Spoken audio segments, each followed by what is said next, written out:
Shall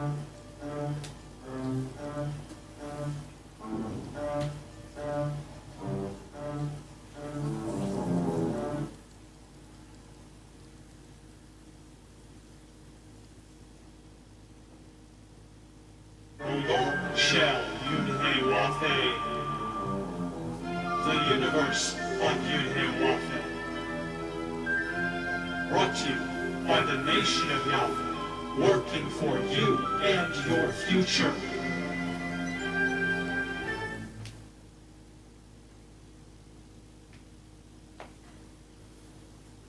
Shalom Aleichem, which means peace be unto you. Welcome to the universe of Yud-Hey-Wah-Hey. The Godhead have been scattered throughout the four corners of the earth and have been waiting 6,000 years for the return of the one that all religions have been promised would come. That one is here. Yud-Hey-Wah-Hey Beit Nun Sofit, Yud-Hey-Wah-Hey is his name. Yud-Hey-Wah-Hey Beit Nun Sofit, Yud-Hey-Wah-Hey is here to call the Godhead together from across the universe to reestablish heaven on earth forever. Every week, we will feature Yud-Hey-Wah-Hey Beit Nun Sofit, Yud-Hey-Wah-Hey teaching the true meaning of Shalom. And starting today, we will learn about the power in our Hebrew names. And if you don't understand the value of having a Hebrew name right now, it's okay. Don't worry. By the end of this series, you will. So let us join Ben Kael Yisrael with the power in my name. Shalom and welcome. My name is Ben Kael Bethel Yisrael, and I will be sharing with you the power that is in my name. Today and throughout this series, I will be sharing with you some of the hidden knowledge that I discovered about myself. And I will be sharing with you how you too can gain some of this same knowledge. The Honorable Yahweh ben Yahweh teaches his disciples and followers to study, which means research all the facts about a thing, seek to understand the nature of that thing, and then apply all that you've learned to better yourself and the world as a whole. Some of the tools that you'll need to accomplish this task are the Bible, the King James Version, a dictionary, and a synonym finder. As I began to approach a study of my holy Hebrew name, I kept in one thing that he said to me, and that was, when you find out who I am, you know who you are. So in accepting this challenge and beginning to approach it, I discovered some interesting things about a name. A name is much more than an artificial tag that distinguishes me from someone else who may bear the same name. A name actually depicts the character and the disposition of the one who bears that particular name. A name can also be used as a substitute of the real being of that particular person. What do I mean by this? Let's look at an example. Have you ever been in the midst of a casual conversation with a friend, and then the name of an entertainer or TV personality comes up, and then lo and behold, the characteristics and attributes of that particular person as you perceive them manifest in your mind as if the person was really there? Why does that happen? It's because the person's name acts as a substitute for their real being. The Holy Bible gives us some very interesting accounts of the circumstances surrounding some of the names of our forefathers. For example, Benjamin, Rachel and Jacob's son, was named such because of the circumstances surrounding his birth. Rachel, who was about to die when she gave birth to him, named him Ben-Oni, which means the son of my sorrows. But Jacob chose to name him Benjamin, which means son of my right hand. Isaac, whose name means laughter, was named such because his parents, Abraham and Sarah, laughed at the seeming impossibility of their bearing children when both of them were over the age of 90.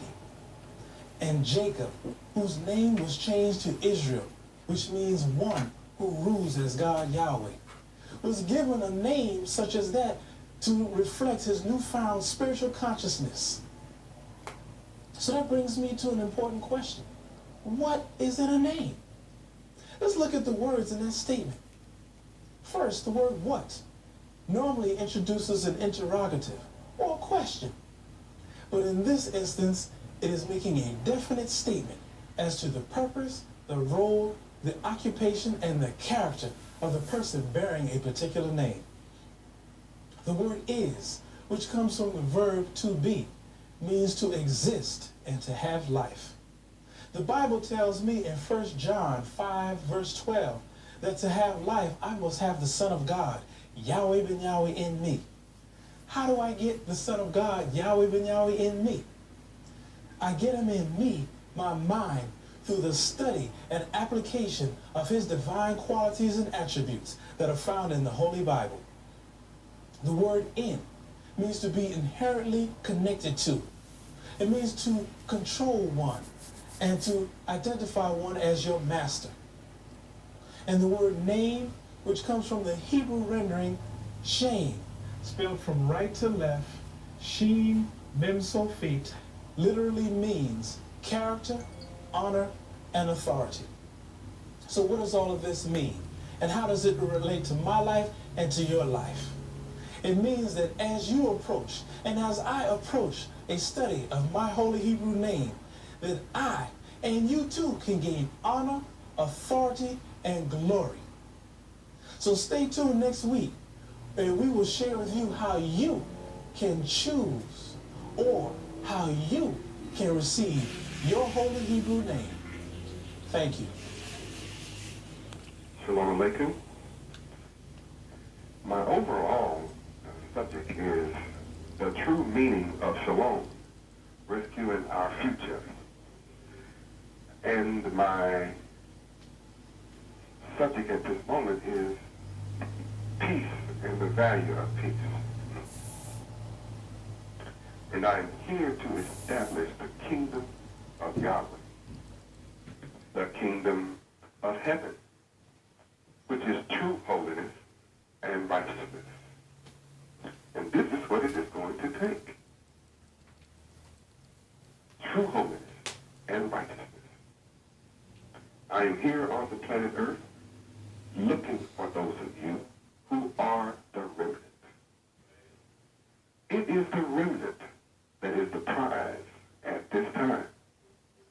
The masses come later, but the foundation is the remnant, mentioned in Revelations as the 144,000, also in the scriptures as the Godhead. Every one of you must have the missionary spirit. Missionary is a word you are all going to have to look up and study and understand the spirit of a missionary, because we have a very serious job to do and a short time to do it. The number that we have with us who love peace and joy and who love happiness and true holiness and righteousness is sufficient to get this job done. You will be happy with the sacrifices that you make to get this done.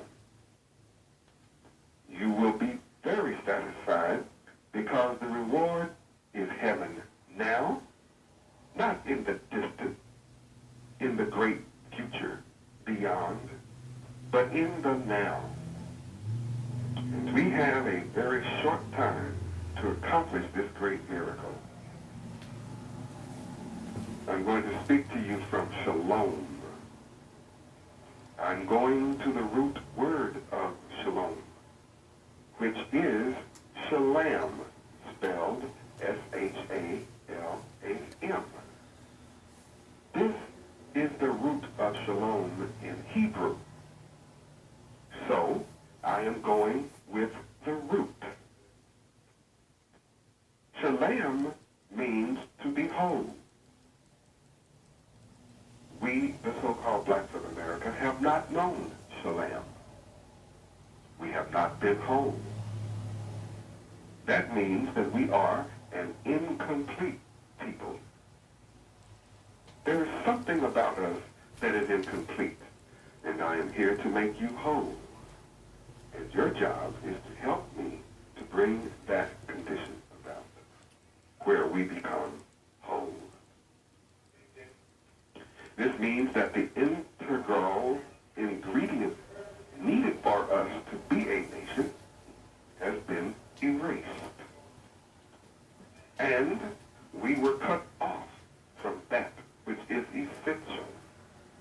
That integral part, which is in Ezekiel chapter 37, verse 11. It tells us that we are the dry bones, which you have heard.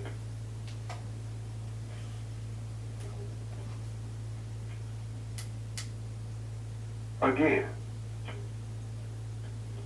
when you come into this knowledge,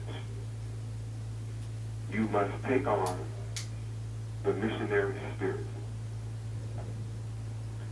and understand that we are these dry bones spoken of in Ezekiel chapter 37, verse 11. Now, many times we have not understood that these dry bones are the whole house of Israel. And the Holy Bible says, and behold, these dry bones are saying, our bones are dried. Our hope is lost. We are cut off for our parts. So, this is the problem that we are suffering from, that must be addressed.